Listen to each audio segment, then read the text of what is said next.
నేను చూశాను ప్రతిపక్షంలో ఉన్న పార్టీ నాపైన తీవ్రమైన ఆరోపణ చేసింది. వాళ్ళు అధికారికంగా ట్వీట్ పెట్టారు. వాళ్ళకి నేను 24 గంటలు సమయం ఇస్తున్నా. 2000 రూపాయలు నా బ్యాంక్ అకౌంట్కి వచ్చింది, నా జోబులోకి వచ్చిందని వాళ్ళు అంటున్నారు కనుక నిరూపించండి, లేదంటే ఆ స్టేట్మెంట్ విత్డ్రా చేయండి. ఈ రెండు చేయకపోతే చాలా తీవ్రమైన పరిణామాలు ఉంటాయి. లీగల్గా నేను దీనిపైన ముందరికి వెళ్ళాలని నిర్ణయించుకుంటాం జరిగింది. ఎందుకంటే ప్రజలు కూడా ఒకటి గుర్తుపెట్టుకోవాలి, వైకాపా పార్టీ అనేది ఒక అబద్ధాన్ని 100 సార్లు చెప్పి నిజం చేసేదానికి ప్రయత్నించే పార్టీ. 2019 ఎన్నికల్లో కరెక్ట్గా వాళ్ళ సొంత బాబాయిని వాళ్ళే చంపేసి ఏకంగా నింద మా నాయకుడు చంద్రబాబు నాయుడు గారి పైన ఆనాడు వేశారు. మేము ఆనాడు సమర్థవంతంగా తిప్పికొట్టలేకపోయాం కనుకనే ప్రజలు నమ్మారు. కానీ ఇప్పుడు చూడండి, చెల్లెలు చెప్తున్నారు ఏం జరిగిందో. సో అలా అబద్ధాలు చెప్పి ప్రజలు నమ్మించడానికి ప్రయత్నిస్తున్నారు. ఈ 2000 రూపాయలు నేను ఆ ట్వీట్ని నేను చదివాను. ఆ 2000 రూపాయలు నా జోబుకి వచ్చిందన్నారు. వాళ్ళు నిరూపించాలి, లేదంటే ఆ స్టేట్మెంట్ వెనక్కి తీసుకోవాలి, లేదంటే to the fullest extent of the law I will take action against them. రెండో విషయం వచ్చేగల వాళ్ళు యూడైస్ డేటా గురించి మాట్లాడుతున్నారు. అంటే పాపం అక్కడున్న గతంలో పనిచేసిన విద్యాశాఖ మంత్రులు కనీసం బేసిక్స్ తెలీదు. యూడైస్లో అంగన్వాడీకి వెళ్తున్న పిల్లలు ఉంటారు, ఎల్కేజీకి వెళ్తున్న పిల్లలు ఉంటారు, యూకేజీకి వెళ్తున్న పిల్లలు ఉంటారు. ఈ స్కీమ్ వాళ్ళకి వర్తించదు.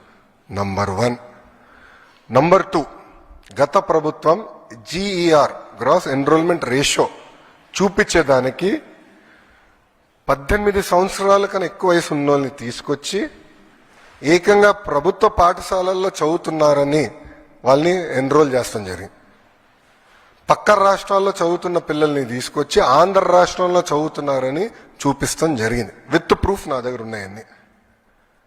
విద్యాశాఖ మంత్రిగా నేను వాస్తవాల దగ్గర ఉండాలి కనుక మొత్తం లిస్ట్, ఎందుకంటే ఇది డ్రాప్ బాక్స్ అని ఉంటుంది. అంటే ఈ పాఠశాలలో పిల్లలు ఉంటారు, ఈ పాఠశాల పిల్లలు మధ్యలో ఉంటారు, గాల్లో ఉంటారు పిల్లలు. డ్రాప్ బాక్స్ అంటారు అది ఐటీలో. ఈ వాళ్ళ సిస్టంలో డ్రాప్ బాక్స్ ఉంటుంది. అక్కడ పెట్టేశారు. పిల్లలు ఎక్కడున్నారో మాకు తెలీదు. మొత్తం వెరిఫై చేస్తే దొంగ లెక్కలు ఉన్నాయని తేలినాయి. ఒక విద్యాశాఖ మంత్రికి అసలు ఎంతమంది పిల్లలు ప్రభుత్వ పాఠశాలలో చదువుతున్నారు తెలుసుకున్నాక నాకు 100 రోజులు పెట్టిందండి. 100 రోజులు పెట్టింది నాకు. అధికారులు అడిగితే సార్ మాకు నంబర్ క్లారిటీ లేదు సార్, గతంలో వీళ్ళు ఎట్లా నడిపించారో నాకు అర్థం అలా విద్యాశాఖ.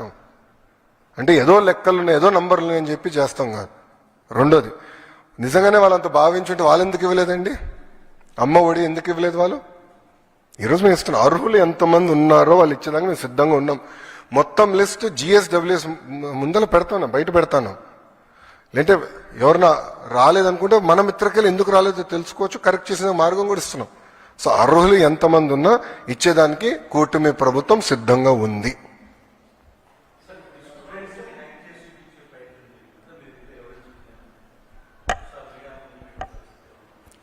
I can give you all the data, నాకు నో ప్రాబ్లం.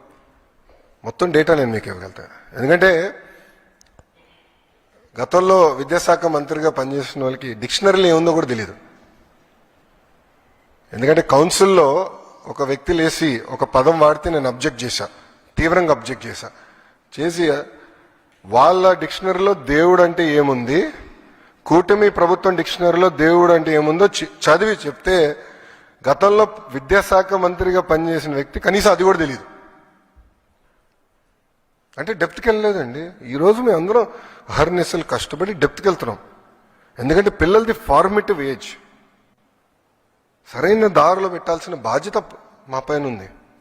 అందుకే మీరు చూస్తే చాగంటి కోటేశ్వరరావు గారిని అడ్వైజర్గా పెట్టుకున్నాం.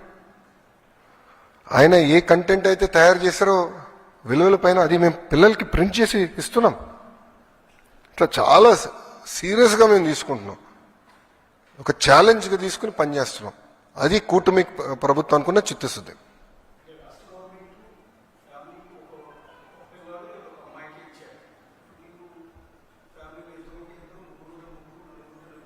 ఐదుగురు ఉంటే 5. ఎస్,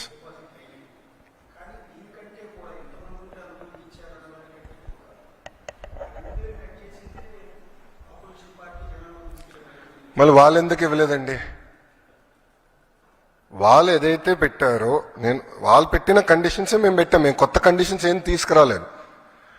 గత ప్రభుత్వం పెట్టిన కండిషన్స్ ఏదైతే ఉందో అదే ఫాలో అయ్యాం. ఎలిజిబిలిటీ క్రైటీరియాకి ఎలిజిబిలిటీ అయ్యేదానికి ఏదైతే ఉందో మెకానిజం అదే మేము ఫాలో అయ్యాం.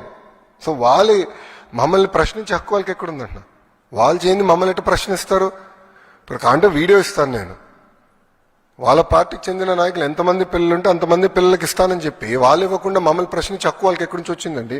మాకు ఆ చిత్తశుద్ధి ఉంది, మేము ఇస్తున్నాం.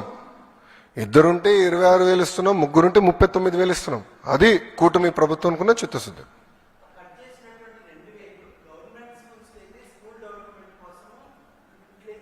ఎస్, మ్యాక్సిమం లేరు స్వామి, ఐఎమ్ సారీ. నో, ప్రైవేట్ స్కూల్స్ని అభివృద్ధి చేసాక నేను ఇక్కడ లేను. ప్రభుత్వ పాఠశాలల్ని బలోపేతం చేసాక నేను ఇక్కడ ఉన్నా. ప్రభుత్వ విద్యని బలోపేతం చేసాక నేను ఇక్కడ ఉన్నాను. ఆ డబ్బులు ప్రభుత్వ పాఠశాలలకే ఖర్చు పెడతాము.